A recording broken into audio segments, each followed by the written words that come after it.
Okay, can you folks hear me all right? In the back? All right, fantastic. Hello, everybody. Good morning. Really excited to be here. I want to start by thanking Taylor for doing an amazing job with that intro and amazing job as MC. And I want to start as well by thanking Chuck and Wendy Parsons over here. They reached out to me about a year ago and asked if I would like to speak about my exchange experience and exchange in general. One thing you know, if you've ever been an exchange student or ever met an exchange student, they always love to talk about their exchange experience and will jump at any opportunity. So naturally, I said, of course, I want to talk about my exchange experience. I was telling my fiance that I was going to be going to this conference and that I was asked to speak at this international conference, and he said, wait a minute, so these people are traveling from all over Ontario and Michigan to hear you talk about the stuff I have to listen to day after day after day? I said, really? I said, yeah, and they're excited about it. So the good news is that if you're more like my fiance and maybe not so excited, you can at least watch the entertainment that is this blazer, this Technicolor dream coat. 5 to 10 pins will fall during the time that I'm up here. So, place your bets whether I step on one or whatnot. It makes for a very fun and entertaining time. So,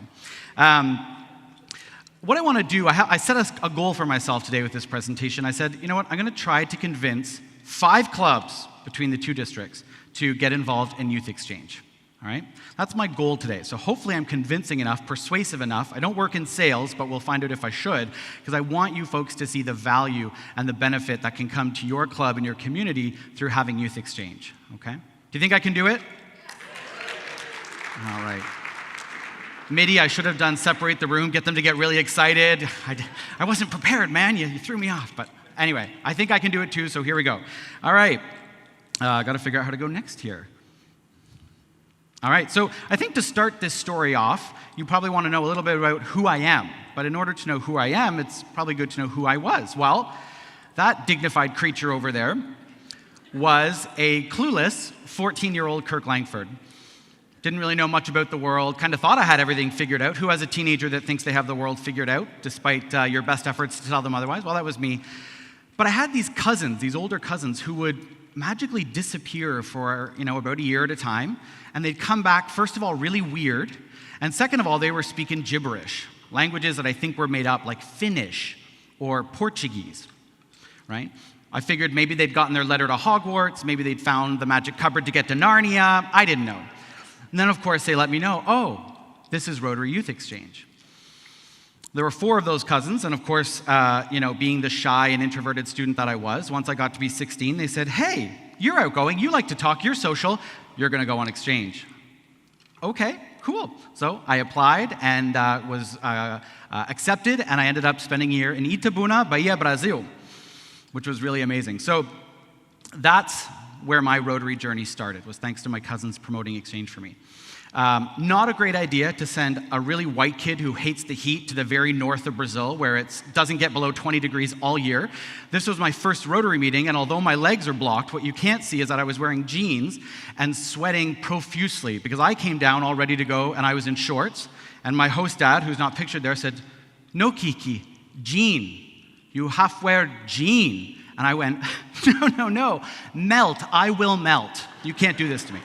But, we're good, obedient exchange students, so I changed into jeans, and there I was trying my best not to literally melt into a puddle. All right? So after that, after my exchange, I stayed involved in Rotary, and it's all thanks to Rotary Youth Exchange that I did that. As Taylor mentioned, I was in Interact while I was in Brazil. I was in the Rotaract Club at Western. We had 500 students. It was amazing. I did Rotex, which is helping train future exchange students using our experience from having survived our exchange, and I participated in RILA and a number of other things. So it was really great to participate in exchange, and the way I was wording it in my head was that I'd really found my people, but I think what Midi said this morning really hit the nail on the head. I found my second family. Now, not going to rub this in, Midi, but my parents did say they loved me, so it wasn't that I was looking for the love necessarily, but you really do find that second family, and I definitely found that in Rotary. These people who, I'm not religious, but anyone know the biblical verse, to those whom much is given, much is expected? That's what I felt like. I felt I was privileged enough to go on exchange, to live abroad, to have this amazing adventure, all of these volunteers and people who put countless hours into making sure I had an amazing experience, that I was safe, that I was well taken care of. And I really felt that the very least I could do was to give back in some way. And that started this incredible journey in Rotary. Fast forward 17 years later, I'm now, as Taylor mentioned, the outbound coordinator for District 6330, which is just kind of north of you folks in Ontario, and we cover Flint and some of Michigan as well. As the outbound coordinator, my role is to help prepare the students who are going from our district on exchange, right? So we help prepare training, we plan interviews for them to make sure they're properly vetted, and so on and so forth. So that was kind of my role, and that's what got me involved in the next thing I'm going to talk about, the tri-district collaboration. So COVID hit. You can imagine we had to cancel the exchanges. We had a bunch of kids come home early, but it gave us a little bit of time. And during that time, once we realized that COVID wasn't going to be just a 2-week vacation like we all thought it was back in March of 2020, it gave us time to stop and say, why don't we do some imagining, some revitalization of our youth exchange program in our district? Right? We took that time to think about what do we want it to look like on the other side of COVID. And one of the ideas that was floated out that had been kind of in talks on the side was teaming up with other districts to share our resources, to kind of pool our resources, right? Use the economies of scale. And as it turned out, those 2 districts were these 2 here, 6380 and 6400. Geographically, it made a ton of sense. We're all next to each other, right? Yeah, it was wonderful.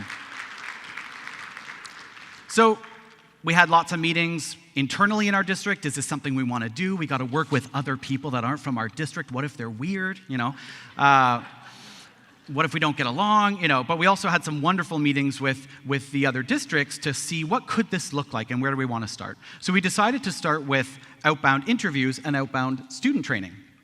And we would worry about the inbounds on later on because we had no inbounds because it was COVID. So we had our first year last year. This was our first year of outbound students, the Tri-District. You can see everybody there, an amazing group of kids. They're out right now having an incredible time.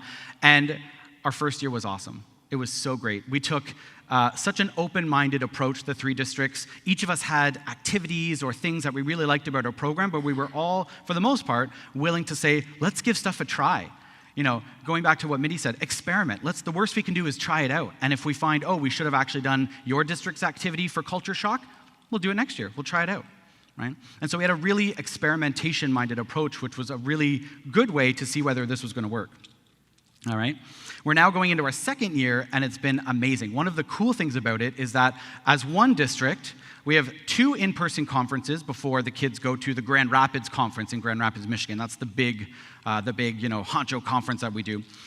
And if you're the outbound coordinator of one district, that means you're pretty much running all of the sessions, you're answering all of the kids' questions, all of the parents' questions, you're coordinating everything, so you're like a chicken with your head cut off. And at the end of the weekend, you're trying to think about your individual kids, their needs, how they're going to do on exchange. It's really hard because you were on the whole weekend. And it was so great to be at these conferences and to be able to actually sit back for some of the sessions, watch somebody else deliver it that had great experience and great knowledge, and I actually got to just watch my kids. How are they taking in the session? Are they paying attention? Are they listening? Are they being respectful? Is that going to translate to how they do on exchange? So it's been so great. And let me tell you, I'm a control freak. I don't like to delegate. I'm getting better. I'm a recovering non-delegator, right? But for me to say it was exciting to sit back and not have to run everything, it's a good thing. It's a fantastic thing. So to that end, I want to do a quick little shout out here to a couple of those people that have made this tri-district collaboration possible. And it's Chuck and Wendy Parsons over here, 6400. Yeah, incredible people. And I found him. I wasn't sure if I'd be able to, but Ken Bayshard is over there from 6380. Ken, give a wave. Incredible. And Gabe Naranjo from 6380. He was here last night. I don't know if... There he is over there. Awesome.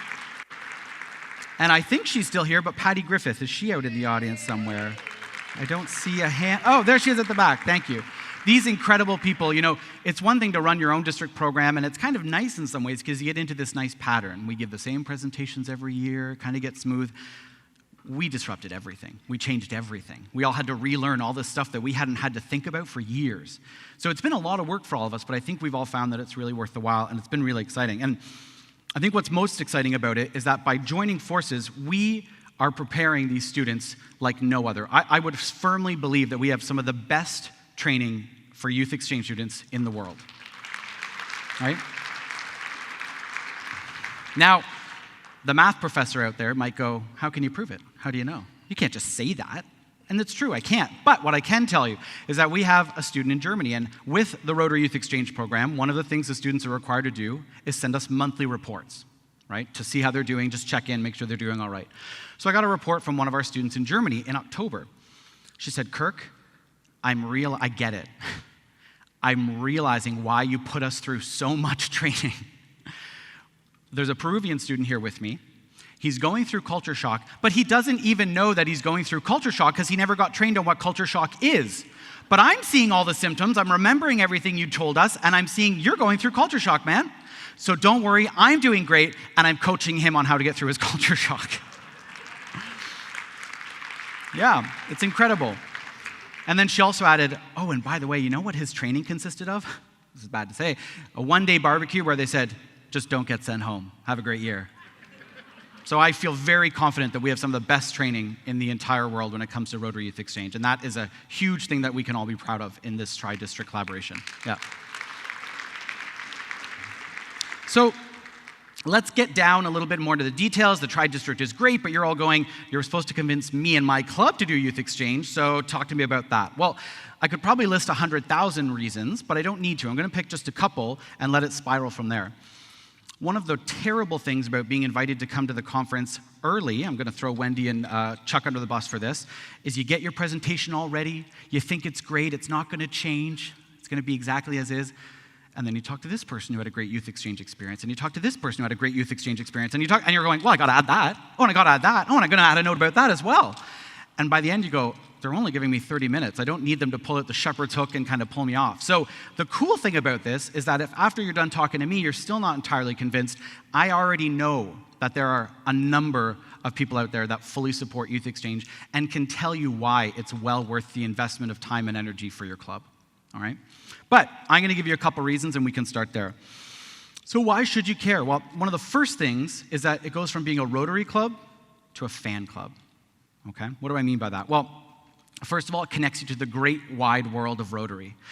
I think we all know because we're here, we already recognize that there's something beyond the club. But we all know that there's a lot of clubs and a lot of members that never really get to that point. To them, Rotary is them and their club, and that's what it is. But we know there's such an amazing, powerful, beautiful network of volunteers around the world, right?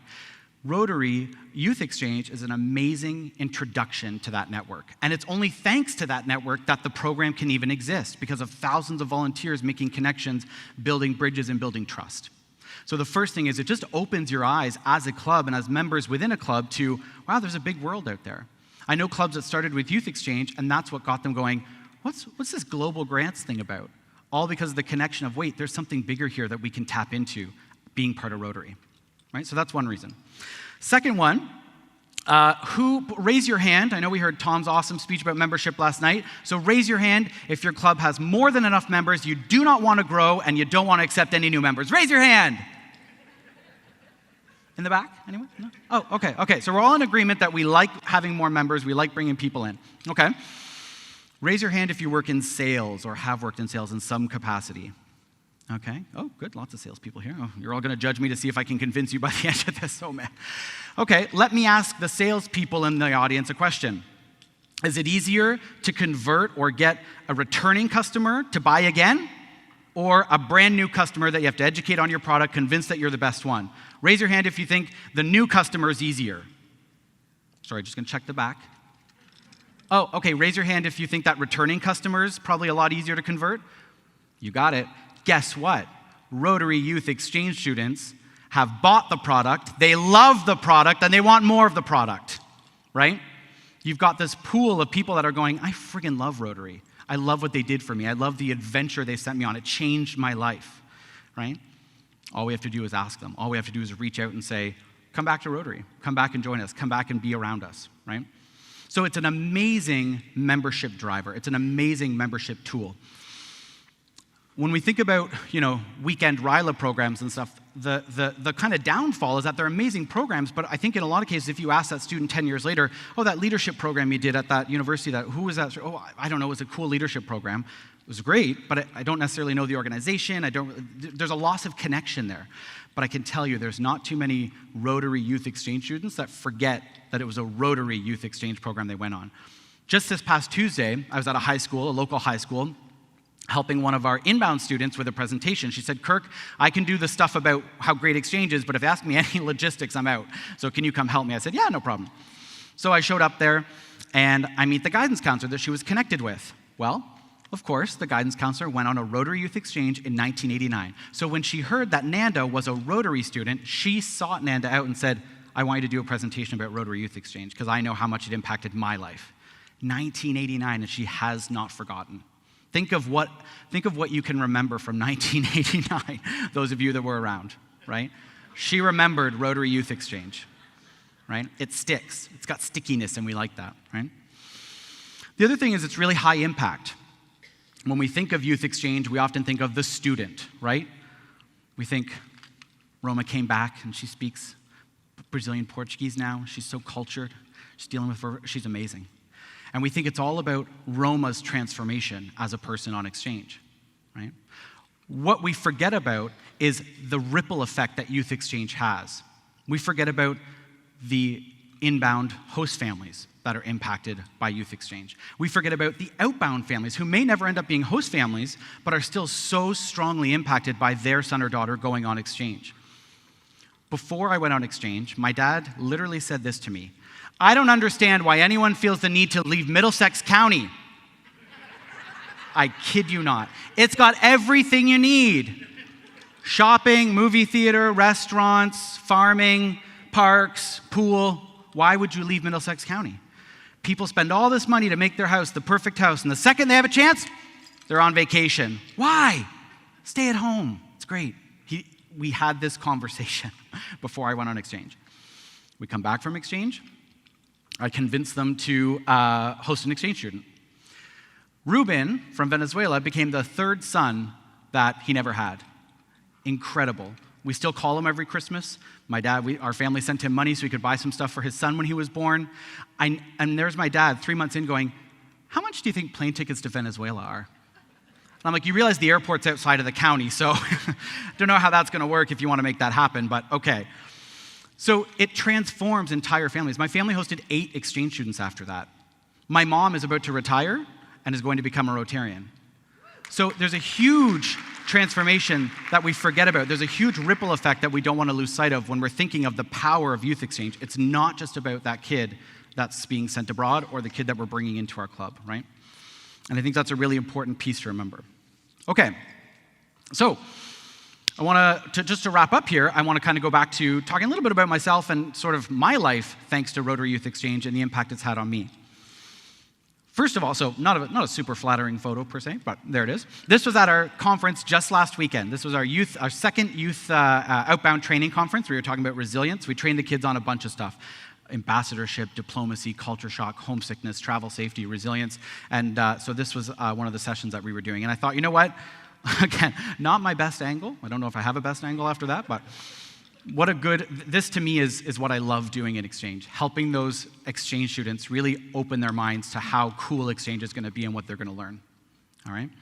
So a couple of things that Rotary's given me, because I just want to show, again, the impact that it's not just about learning a language. I have the best job that I've ever had. I love my job. What would you know?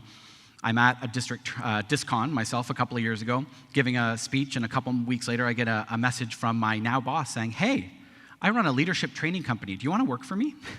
At the time I said, no, I don't actually. I just started another job, but a couple of years later the connection was there. So my job that I have is thanks to Rotary, right? 3 of my best friends that I'm still in touch with today are from my exchange year. We talk all the time. All of my university friends that I still have today are from the Rotaract Club, not from my classes. I promise I'm a friendly person, but it was Rotaract that made that difference, right? And maybe it's cheesy, but I'm reminded of the good in the world when I think about Rotary and through my work with Rotary. Anyone watch the news semi-regularly or regularly? Not always the most happiest thing to watch, right? And you can very quickly become very pessimistic about the state of the world, right? And yet, every time I watch the news and it's sort of, we're going to hell in a handbasket, this is the end, this is it, I go, no, it's not. Because there's amazing people like you, like us, doing amazing things to make this world a better place, right? So, It's not a job, it's not friends, but it's just that really important sticking point that we are making the world a better place every single day with the work that we do. All right? I want to leave you with this, and I'm going to try to get through without choking up, but we'll see what happens. Who was a Rotarian? Who's been a Rotarian since 2005 or earlier? Raise your hand. Amazing. First of all, thank you for your contribution. That's incredible. Second of all, who remembers the Rotary International president in the 2005-2006 year? It was our centennial year, if I'm not mistaken. Anyone remember? I'm not going to ask you to name him, don't worry. Yeah, we got some people who remember. Perfect. Well, his name was, and I always get it wrong, Carl Wilhelm Stenhammar. He's from Sweden. And as part of this tri-district collaboration, we're actually part of a bigger youth exchange organization called Central States Rotary Youth Exchange. It's 20 districts, and we all work together for the purpose of youth exchange to facilitate relationships with the other countries, standardize our application, a lot of really kind of time-saving, cost-saving measures like that. But we have one really big conference in Grand Rapids, Michigan every year. And so we can pull in some pretty cool names, such as the Rotary International president, which is fantastic. So Carl Wilhelm came to speak to us. And, again, like I mentioned, we were a bunch of 17 years old at that point, but I still knew everything. I still had the world figured out, right? So we're sitting there, and he says, I really wish that every 17-year-old in the world would do an exchange. And then he pauses, dramatic pause. He goes, do you want to know why? In his cute little Swedish accent. We go, sure, indulge us. And he goes, because there'd be no more war.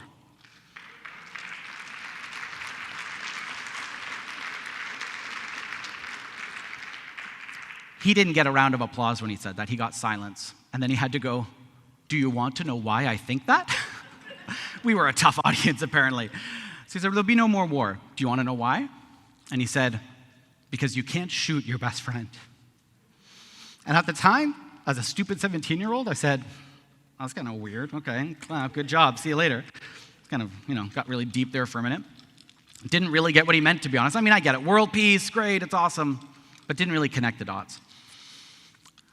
Fast forward a year and a bit, I'm on the plane back home from Brazil to Canada, bawling my eyes out like I've never bawled in my life. I'd made fun of the Swedish exchange student just before she left a week ago, being like, oh, you're ridiculous. Come on, we're going to see each other. It's all fine. There I was blubbering like a fish. It was terrible. And at that moment, it hit me what he said.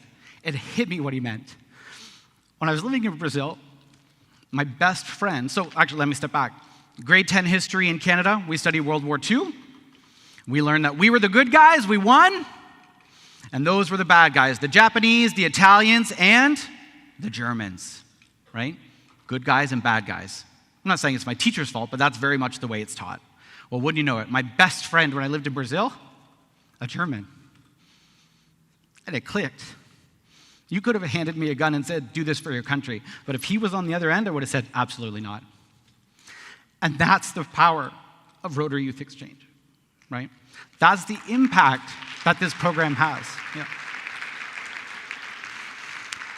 It reminds us of our shared humanity. It reminds us that take away any of those labels, countries, nations, states, any of it, and we're all just people, and we really just want peace and happiness for ourselves and for each other, right? Yeah. And so what I want to end with, in addition to that story, is really saying that Rotary has had such a big impact in my life. And so for a long time I've said if there's anything that I can do to give back, it's get more students to go on exchange, promote that mission of world peace. It's had a huge impact on me. It's had a huge impact on my family, on my community. And so if there's anything I can do to get you to do exchange and see that it can have a huge impact on your club, I'll do it. So I hope I convinced you. Thank you so much for your time, and enjoy the rest of the conference. Thank you, everyone. Oh.